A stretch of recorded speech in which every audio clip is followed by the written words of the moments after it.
Seorang pria yang kepergok akan melakukan pencurian di salah satu rumah warga, babak belur dan nyaris tewas dihakimi warga. Peristiwa terjadi di Jalan HM Yakudu, Lorong Sabar, Kelurahan 8 Ulu, Senin dini hari kemarin. Pelaku diamuk warga karena warga yang marah dengan pencurian yang diduga beberapa kali melakukan pencurian di daerah tersebut. Pelaku kemudian diselamatkan polisi yang datang ke TKP. Warga menerangkan pelaku kepergok akan mencuri di salah satu rumah warga dengan merusak jendela. Melakukan percobaan pencurian HP.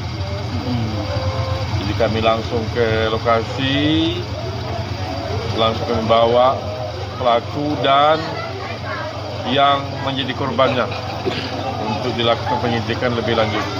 Pelaku kemudian dibawa ke Polsek Seberang Ulu 1 untuk diamankan dan diperiksa. Yudi Kiswanto, Kompas TV, Palembang, Sumatera Selatan.